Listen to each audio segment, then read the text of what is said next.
platform for Dog fans. You heard me, boy. We back in the house with one for y'all, man. I'm going to go ahead and just go over the last couple of days of training camp, all right, against the Atlanta Falcons. Some good practices. All right, we had a couple fisticuffs, you know what I'm saying? A little squabbling going on, you know what I'm talking about? Mostly our defense versus their offense. First day, we had a little bit of fireworks, right, on the offense. Tua was kind of doing this thing. Now, towards the end of practice, you know, he did throw that pick. Craig Kraft went one way. He threw the ball the other. Some type of miscommunication, throwing it to a spot, right, which I don't understand the big fuss about throwing it to a spot. Before we go any further, all right, for the people that have a problem with throwing it to a spot, how are you leading a receiver if you're throwing it right to him? If a receiver's moving, right, now I'm not talking about a stationary receiver, I'm talking about a moving receiver, a receiver that's trying to produce yak after the catch. If you throw it directly to him, is he going to have to stop? Like, you're throwing it to where he's at, not where he's going. You're throwing it to where he's at. Is he going to have to slow down? Is he going to have to stop? Yes. All right? In McDaniel's offense, what McDaniel wants the quarterback to do, Tua's not throwing it to a spot because he wants to throw it to a spot. He's being coached to put it in a spot because the wide receiver is going to catch it in full stride and be able to get the most out of his yak. We got to understand who Mike McDaniel is. He's a mastermind. He's one of those guys that try to be innovative in that. And this is nothing new even.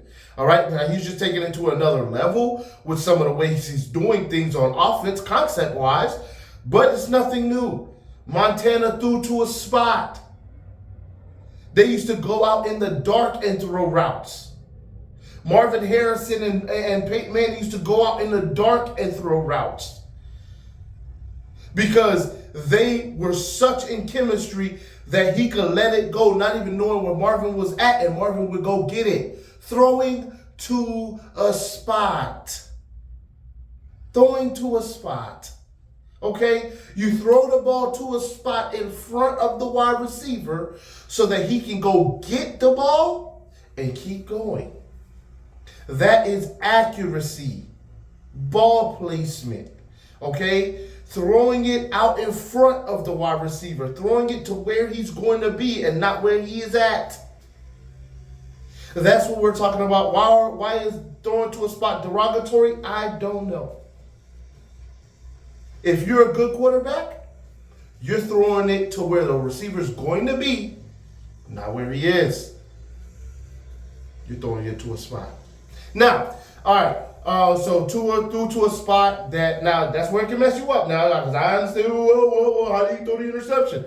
Well, if you're throwing it to where you thought the receiver was supposed to be, but the receiver goes in another direction, or if your ball placement's off and you throw it way too far out in front, or you throw it to a spot way too far behind, you could get picked off. Or it's too high because of mechanics. Now, when you're selling a ball, that's not you throwing it to a bad spot. Your mechanics are off. That's why the ball sailed on you, right? So it's not that you're not human. They're not robots. They're not going to hit the exact spot that they intend to hit 100 out of 100, right? That's why 70% completion ratings or percentages, right? 30% of the time for Tua, I think he's a career 67. So 33% of the time, he's going to miss his mark. Anyway, let's go ahead. And honestly, it might be more than that because we're talking about perfect accuracy. And on 67%, you're not perfectly accurate. So anyway, it doesn't matter. They missed on that play. But throwing it to a spot at the end of the day is not that big a deal, guys. Okay? It really isn't. They missed on that play, but he threw a beautiful 50-yard touchdown to Reek, all right, who caught that bad boy and went on in. By the way, Reek got paid too. Now, it wasn't all new big money, 5-year, $200 million contract. There wasn't none of that. But he got more guarantees. So he going to be around for a couple years. Okay? This year, next year, he going to be there. All right? We got him. We good. And after that, they can cut ties or they can keep him that next year after that and then decide what they want to do, right? But Tyreek's going to be around. That's good because if you pay Tua and you don't got Tyreek no more, we know Tua needs wide receivers. Like, let's not act like he don't. He need wide receivers, okay? He's not Mahomes where he could win a Super Bowl with nobody. No. He needs wide receivers. So you better make sure you got him some wide receivers. We got Waddle locked up. We got Reek locked up. That's great. Excellent. Okay? Reek caught that nice tutty. They couldn't guard Reek. They couldn't cover Reek. They couldn't do nothing with Reek. They got AJ Terrell over there, really good corner. They couldn't do nothing with the man. All right? All right, now let's talk about the running game real quick. Running game was okay at best. They stopped us. They got a decent defensive line. They got Jared over there. I mean, they get the job done. They were stopping the run though. We gotta be more physical, and this is with some pads on, with no tackling to the ground, so you can really say some of these probably could have gone for longer yards or shorter yardage. Who knows, right? We'll find out in the preseason game when everything's live. But we gotta be better we gotta be better running the football. That's one of those things that live is really going to tell us what it is. Although it'll probably be backups. We'll talk about that in a minute because I'm going to do a little preview at the end. This will be part of my preview video will be in this video of the recap of joint practice. So running the ball, we got to be better. We did have some explosives, but we just got to be better running. Now, I know we got linemen out too. So that's part of it. And then Aaron Brewer got injured yesterday, so who knows what's going on with that. But when it comes to running the ball, we got to be better. But I did like some of the things I heard from Tuesday's practice. All right, Skylar's doing well, man. Skylar Thompson is doing really well. Mike White, but Skylar really well. Quentin Bell is doing really well as well. That's on defense though, right? I like what I'm seeing from him. I like what I'm hearing from Julian Hill blocking downfield and catching some passes, wide open 30-yard catch, all right, from Tua. So I like what I'm hearing by him. I like what I'm hearing about Malik Washington as well. He's doing some really good things. So, hey, we got some Braylon Sanders, who we all know from the drop he had of a beautiful pass that Tua threw him. Not a drop. Was it a drop?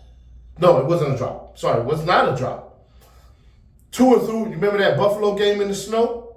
Y'all remember that? It was like a Sunday night, Monday night game, Thursday night. It was a night game. Might have been a Saturday night. And the snow didn't come to the fourth quarter. Tua uncorked a deep ball. Actually, he did drop one.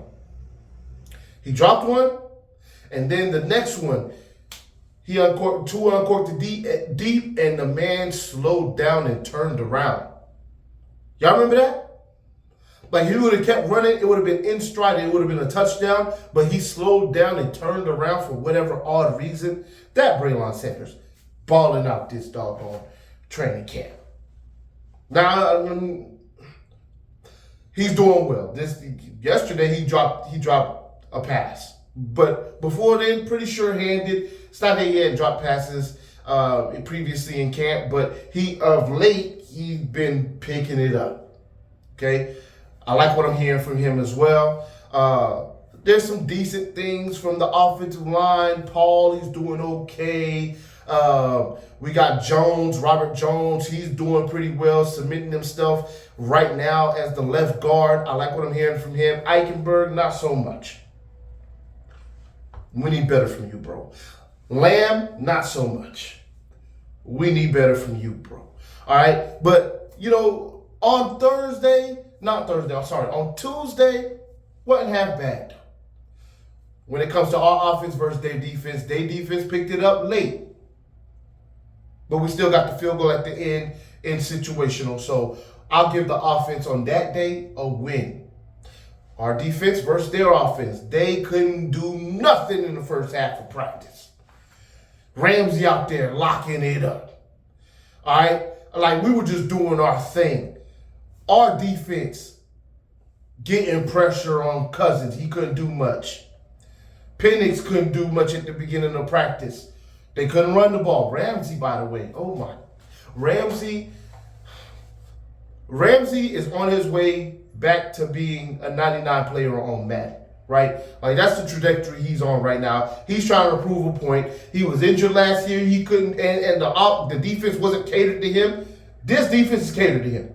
The man's everywhere. He's out the slot. He's on the boundary. He's playing doggone linebacker, it seems, because the way he's in the backfield all the time against the run. Like,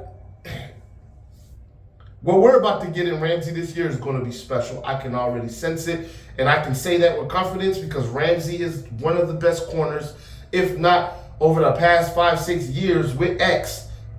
Interceptions-wise, X, he's been up there, but he's even better than X, obviously. Best cornerback in the NFL consistently over the last 5-6 years. So, with that being said, I'm confident in saying he's going to have a really good season this year. All right, he's been balling out. Poyer's hurt. Javon's hurt. So, he's been doing it. I mean, he's been doing a really good job. I'm not going to say by himself back there because that just sounds dumb. There's other guys that's been stepping up as well. But I really like what I'm hearing from Ramsey specifically. All right? There's some decent things I've heard from Needham as well coming up in run support. Guarding this man, you don't hear him getting beat too much. You know who is getting beat a little bit, though? Kohu. All right, Kohu's getting beat a little bit. Not a fan of that. That Maitre guy, I like what I'm hearing from him as well. He's one of those guys. And then the Johnson kid, who's supposed to be lanky, I like what I'm hearing from him as well. All right, so defense did their thing first half against Atlanta's offense, but then the second half, touchdowns. Penix do some, Cousins do some, and then Cousins was destroying them in a 2-minute drill all the way down the field for a 29-yard field goal. 29-yard field goal means they were at the 19-yard line for those that need it. Us, by the way, sorry, not the 19-yard line. Sorry. That's off. 29-yard field goal. The ball is at the 19-yard line, but it's a 7 yards. So the ball was at the 12. All right? Then you give it back to the holder 7 yards deep, and then he boots it. So the ball was at the 12-yard line. They took that bad boy all the way down the field. Our field goal was a 50-yard field goal. Okay? So that means it was at the ball was placed for a kick at the 40-yard line, which means we were at the 33. All right? 30, my math is off, the 33-yard line. I think somewhere around there. All right? And then we booted it up for a 50-yard field goal. So, we have to be better, all right, on offense, but we got to be better on defense, too, when it comes to the 2-minute stuff. We can't be allowing free points. If that was for the game, that would have won the game right there. Easily, by the way. 50-yard field goal, you clinch your butt cheeks. 29-yard field goal, you ain't in a clinch, all right? So, we got to be better when it comes to that. They heated up our offense, but it wasn't enough to like win the day because the defense really dominated the first half of practice. Like I remember they said 5 out of 6 Cousins passes like at the beginning of practice were either incomplete or swatted away at the line of scrimmage. Like what? So I like what I was hearing from that. Okay, so no major injuries in that game that I can remember, but there was a scrap. All right, a little tussle going on. So I like you know, a little bit of squabbling is good. I think it's a little healthy. They taxing now. The NFL is taxing 200,000. They taxing, but hey, sometimes it's worth it. Get you a little swing in. All right, now let's move on. By the way, DK, you wild. You wild. How you gonna swing a helmet at your teammate? You wild. All right, wasn't even. All right, anyway. Let's go to Wednesday. Wednesday's practice, where the fireworks, and Tuesday's practice, it wasn't no 4th of July in Wednesday's practice. That was Memorial Day. They was remembering the day before. Because, my God, on today, what happened to the offense? Tua struggling. Inaccurate passes. Selling passes. Just miss a wide open Craycraft for a touchdown. Deep. What's going on? All right, we couldn't run the ball that well. We had some touchdowns, but it wasn't many. Skylar, I believe, got one to he hit a wide open tight end and in the end zone during red zone drill. But even in the red zone, we struggled on offense. Their defense was all over us. It was sack this, sack that, sack, tackle for loss, tackle for loss, tackle for loss. We couldn't do much. That's concerning to me. Granted, offensive line is injured, okay? Either injured or resting. And then you didn't have, on top of that, certain wide receivers. Berrios, not there. Waddle, seemingly hurt, okay? Aaron Brewer got hurt. Hopefully it's nothing significant. It's a hand injury. So hopefully he didn't break his right hand. That's the snapping hand, okay?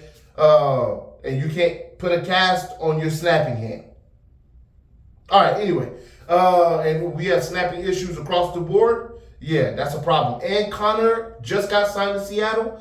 Problem. All right. Hopefully they get that. Look, offensive line, that could derail the season. Now, I know Tua's one of those quick draw guys. He gets the ball out fast. He can move in the pocket well. Guy has great pocket presence. But Pat Mahomes does too. And they lost the Super Bowl because of an offensive line. Our season could be derailed because of an offensive line. Okay? Not just the Super Bowl. Our season. We won't make it that far. Now, back to what I was talking about. Offense did not do well on Thursday, on Wednesday. It's Thursday today, on Wednesday, right? Falcons, I guess, they had a point to prove. They ain't like how the day before we were just carving them up, especially in the first half of practice on offense to their defense. So they came out on Wednesday, punched us in the mouth, we couldn't get up. All right? If I'm going to say that the Dolphins won, and it wasn't by a lot, but they won practice number 1. Practice number 2, Falcons won that. They definitely won that. Now, the fights, I don't know who won the fight. But practice, because there was a couple fights in practice number 2. But I don't know who won the fights. I know Jalen Ramsey was a part of some of it as well. And, you know, there were other guys involved as well. But Jalen Ramsey, if there's a fight, he's probably going to be a part of it because he's one of the ones that first of all, he has the dog, but he wants the dog on the team, right? He wants to see everybody carry that same type of dog mentality. As a leader, that's what he's doing to influence those guys. So I like that there's a little bit of tussling going on. I'm just going to be honest. It's hot. You got guys pushing up on you. You know what I'm saying? It's gonna be a little furniture being moved around. All right, and that's just, it's a man's sport. Okay, it's a man's activity. When we're talking about the National Football League, I'm not talking about it just belongs to man or anything like that. But I'm saying like actually it's men playing. Right? So high testosterone, you know, stuff can get out of order real quick. All right. 2 big fights, a couple other little tussles happened in practice number 2. Their defense dominated our offense, and their offense did pretty well against our defense. They were throwing some touchdowns. They were moving the ball effectively. Yeah, we had some wins on defense, but it wasn't as many as the day before. All right, so Falcons really came to play in this second practice. They won that second practice. We also lost because we lost Aaron Brewer. Don't know how long he's out for. We have so many injuries that this is my segue to the preview. I don't think that Tua's going to be playing. Matter of fact, I don't think a lot of the starters are going to be playing.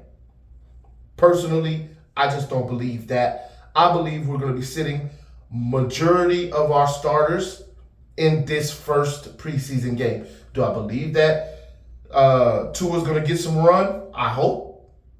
And I believe he will get some run. But it ain't going to be a lot of run, right?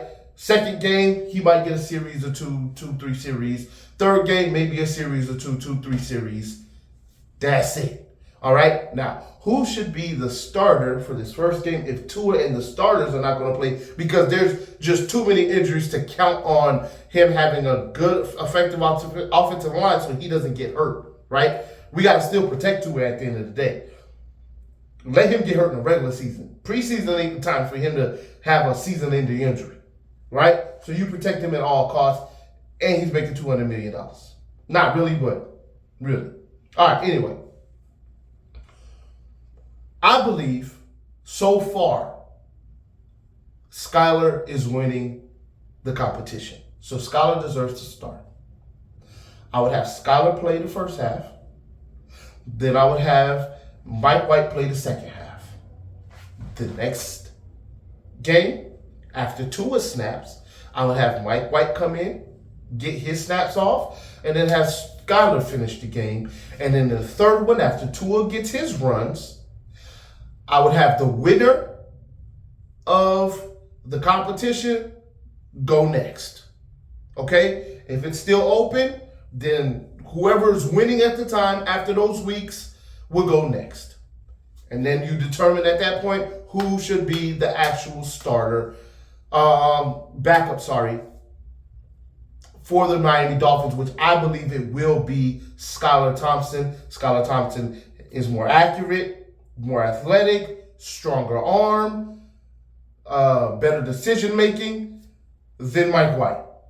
So I'm starting him at that point, okay? Not starting him. He's my backup at that point. All right, but I'm starting him over Mike White in preseason. But that's all I have for y'all today, man. Look, I'm not discouraged by the joint training camp because we have so many injuries that's kind of hard to tell what's what. Especially on defense, we have so many injuries on defense that it's really hard to tell what's what. All right, I like some of the things. I like Chop's first step is unbelievable. I really like what I'm hearing from him. I like what I'm hearing from a lot of the guys. I like what I'm hearing about our defense. All right, that's Kirk Cousins. They were doing that too. Kirk Cousins ain't no slouch. Okay, they was doing that to Kirk Cousins. So I like that, and I want to see how that progresses or regresses in the first preseason game against the Falcons. I want to see if we're able to keep some of that going, that momentum on defense, or if they go out and they score a touchdown on their first drive. Now, I don't think we're going to see Cousins. It's probably going to be Penix first. If Cousins don't play, and I want to see how they fare against Penix, and I also want to see, for selfish reasons, how Penix look. You know, I want to know. I want to know if he that dude or if he ain't that dude. I know he got a real strong arm. I know he's got some mobility, but I want to see if he that one or not. All right. I'll holler at y'all in the next one. Y'all already know what it is. Fins up till we die. We out here, baby. You know what I'm saying? Season right around the corner. I got more videos coming. Don't worry. All right. We're going to take our time through training camp, but when it's time to gear up, we gearing up. All right. Trust your boy on that. I'll holler at y'all. I'm out.